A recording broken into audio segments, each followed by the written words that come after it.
Welcome to the Lust for Life podcast, where Jake and I share and reflect our weekly experiences as a couple.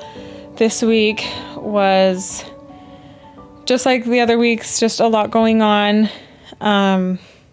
We had a lot of great and some not so great this week. It was from September 8th to now, the 15th, so we'll kind of reflect on that. I guess we could start out. School's going good.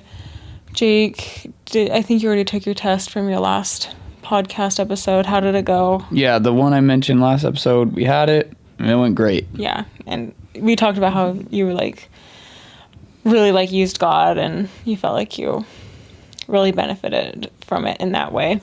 Lucy's actually here with us right now. Let's see if she'll lick the microphone. I don't. She just sat there. You probably heard her lick her lips. Lucy's our little dog, our Scottish Terrier. She is now licking Jake's face. We actually run her Instagram, Lucy the Scotty. I think it's Lucy_the Scotty. And she has a lot of friends. She has actually a decent following, but it's just it's the most pure social media, just a bunch of Scottish Terriers living their best life, and it's really cute to scroll through her Instagram because it's just a bunch of Scottish Terriers, and we can see their personalities, and so it's really fun to see that they all just have such unique personalities. She's licking my arm right now, as you probably could hear. She has ELS, excessive licking syndrome. Yeah, it's actually a real thing. She licks everything. And we don't know why, but we just accept it and we love her. What else happened this week? Just Ironman training. Lucy killed 3 frogs. Lucy did kill 3 frogs. Actually 4 in one mile walk. So that was a record. It was just one after the other, and she's so fast, and she just attacks, and then there's nothing we can do. The poor frogs. It was 9/11 this week, and we did something fun. We went with just a few friends from school to the football stadium at 5:30 in the morning, and there was almost 2,000 people there, and we walked every stair in the stadium to just represent the first responders walking up every stair of the Twin Towers. So we threw on our weighted vests, carried an American flag. It was really cool. It was cool. It was cool that many people were willing to get up that early to do something so significant in remembrance of that day. 9/11's always, it's good to remember it and just remember how great our country is and how much they've done for us. Because especially right now with the election, it just seems so, crazy and a lot of negative energy. But ultimately, at the end of the day, we are one nation, and they've done so much for us, so it's always good to reflect on that. Yeah, it was cool. Just put all politics aside and just focus on just caring for people. Yeah. And just serving each other and allowing us to have the freedoms we have, which was great. Yeah, it's always a lot nice. of pride in the country. Not a party, but just pride in the country, so it was great. Yeah, really great. Well, we're in the midst of Ironman training. How many big weeks do we have? 4? 4 or 5 big weeks left before the taper. And we are so excited to taper. I just give you numbers, we're exercising over 20 hours a week right now. And that's not including prep time. You've done a lot more. My foot was being funny. So and then my shoulder was being funny. So I had to take some time off swimming and running. So you got way more than me, but that's not even the prep time it takes, or to drive to the pool or the lake, or to get ready to bike, or to take down the bike, that's active. or to get your food ready for your bike ride, or any of that. Or bike maintenance, my gosh, we've talked about. We're excited. We don't know if we're ever gonna do another one of these again. We're so happy to be able to do it and excited. But it might just be a one-time deal because it is such a big commitment. So big. We commend all those who do it race after race. It's a lot of work. Those people who do it while still, because some people do it, that's their full-time job.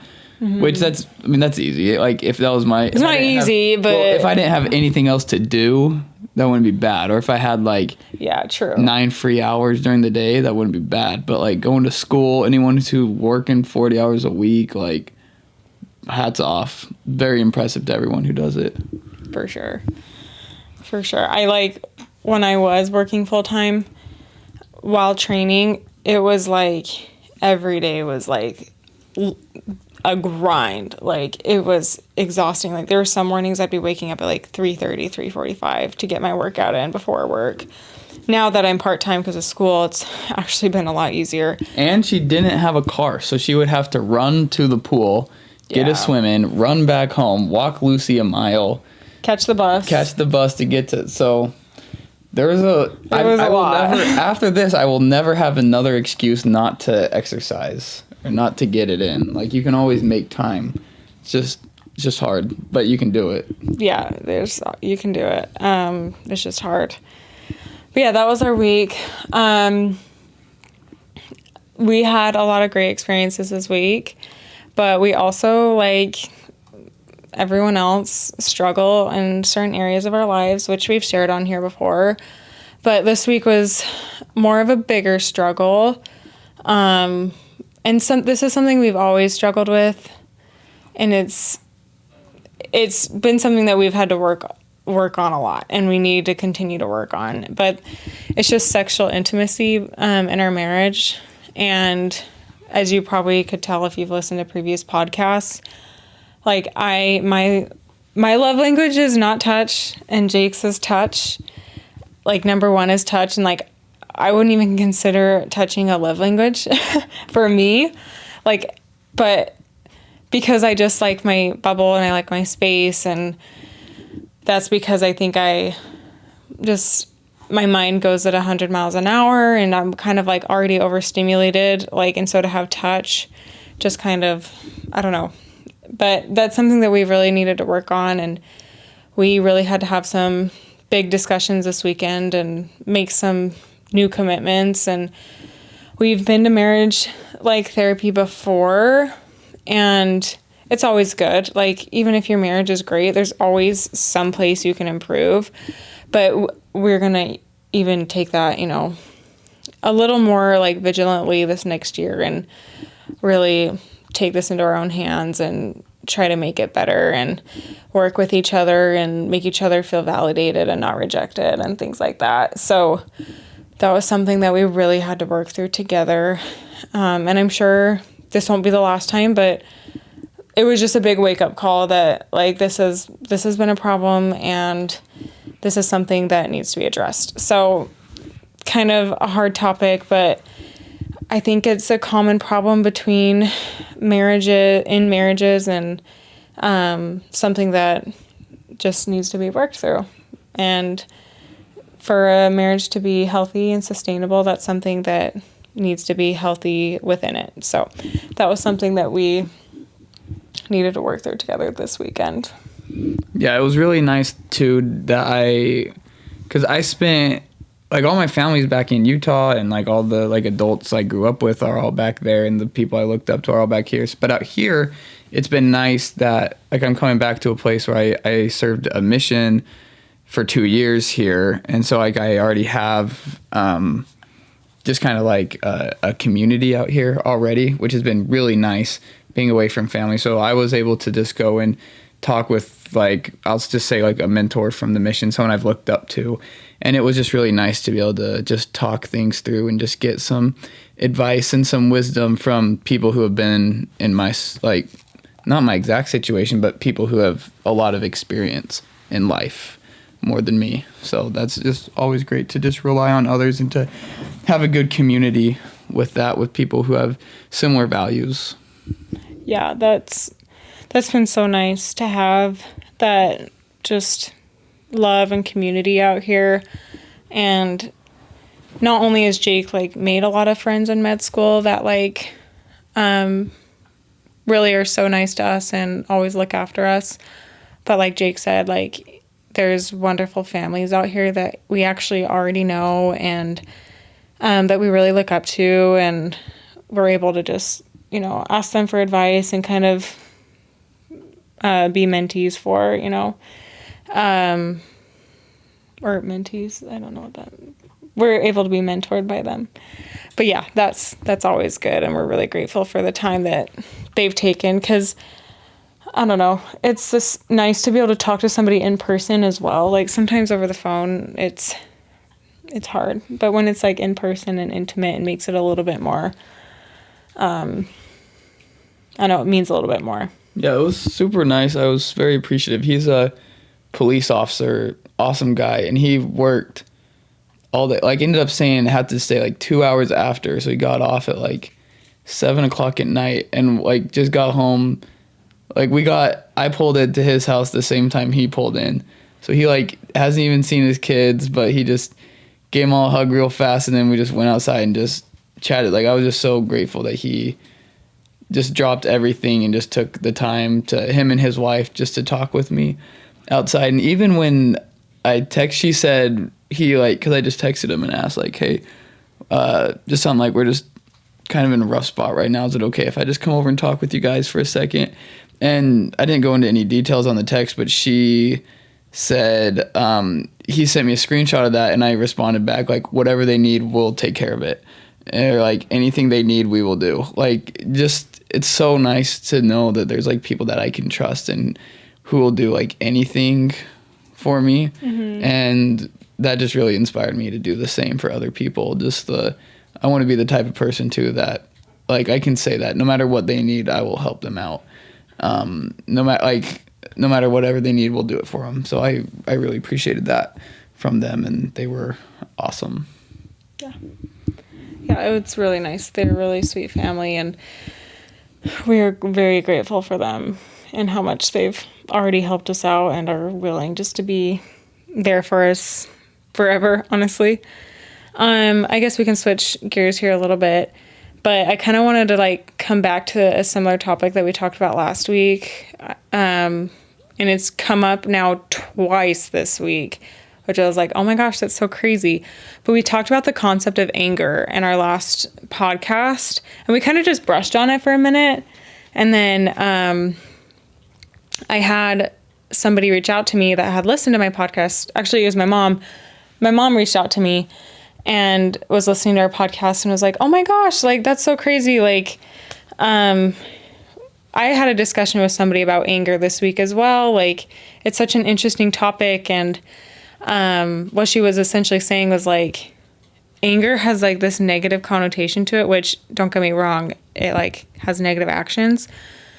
But like anger essentially is an emotion. Like it is a natural emotion that we feel, and it's normal to feel angry. Like sometimes we feel like guilty for feeling angry about stuff, or guilty for like I said, feeling angry. Like, and it's a natural emotion, and it's really not healthy to just push that away when you feel it.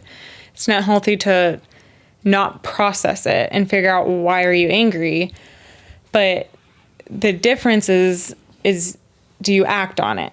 How do you act on your anger? How do you respond to your anger? Because that's ultimately what matters.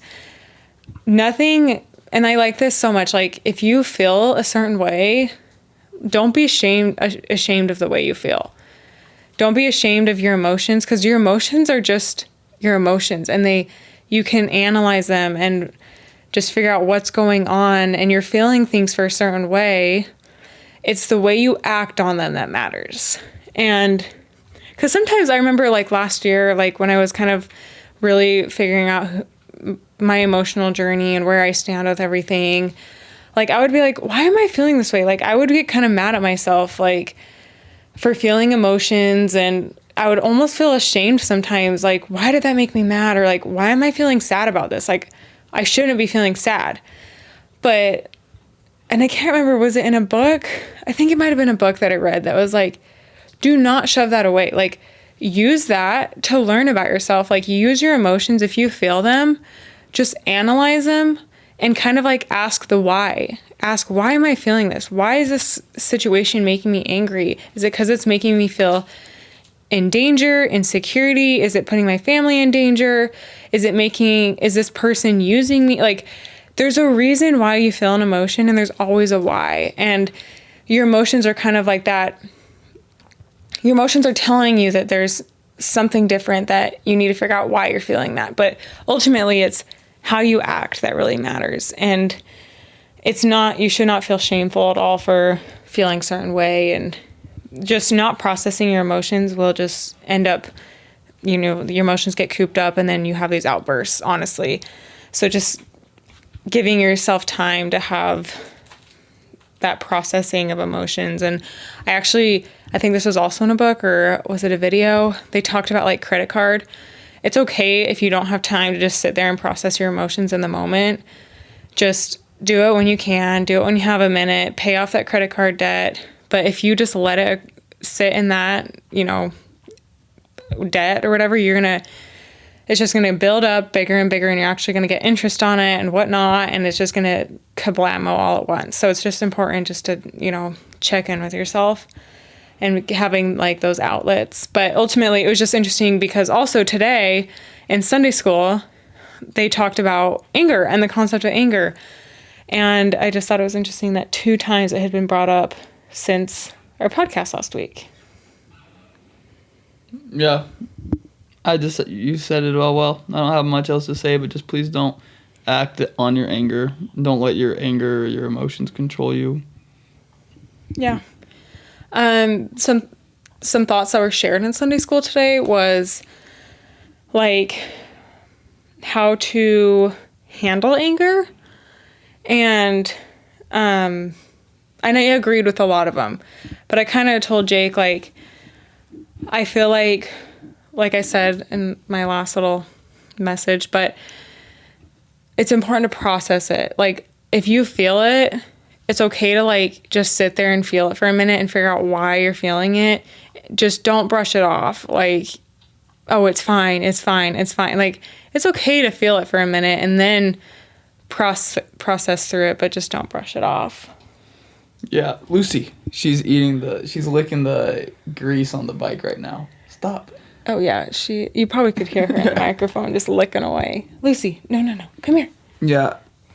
No, I agree. I try to, especially with anger, I try to process it and get rid of that feeling like as soon as possible. And for me, it's always just like I take a step back, and this was talked about a lot today in Sunday school to kind of give the other person the benefit of the doubt, because a lot of times it's someone else that makes us angry. So my first step is just I always try to give everyone the benefit of the doubt, and that seems to do a lot to take off my anger. And then the second one thing I do after that is I always just think like what's important to me, like my health, Tennessee's health, our relationship, my relationship with God. And really, as long as those things are all there, nothing else really matters. So then I'm like, okay, there's really nothing to be angry about right now. And that usually resolves it pretty quick for me most of the time.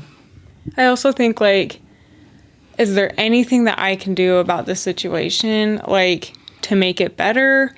Or, because most of the time, like, things just happen and you're angry. And there's, like, it's out of your control. There's nothing you can do to make it better. So especially if it's out of your control, you have no reason like wasting your energy being angry. Yeah, but we still do. Like if someone cuts us off in traffic, that's kind of out of our control. Like there's nothing we can do about that. If just something out of the blue happens, you get a crack in your windshield, there's nothing we can do about it except go fix it. And so if there's nothing you can do about it to make the situation better, just kind of like process it and move on. It is what it is and make the best of it. I don't know. I liked somebody said in Sunday school that like not raising, and I want to do this as well. We don't have children yet, but especially when we do have children, I agree with this stance. But he said like not raising my voice is in the same like category as not cheating on my wife. Like meaning like he will never do it just because it's so dangerous to raise your voice. And like you can say one message in, a sweet, loving tone and say the same message in an angry tone and has 2 completely different meanings. And it can be taken 2 completely different ways. And so it's just so important. I don't think there's ever a reason that we should be raising our voice, which is so much easier said than done. But I really liked that he said that. I really liked that. Yeah, I agree.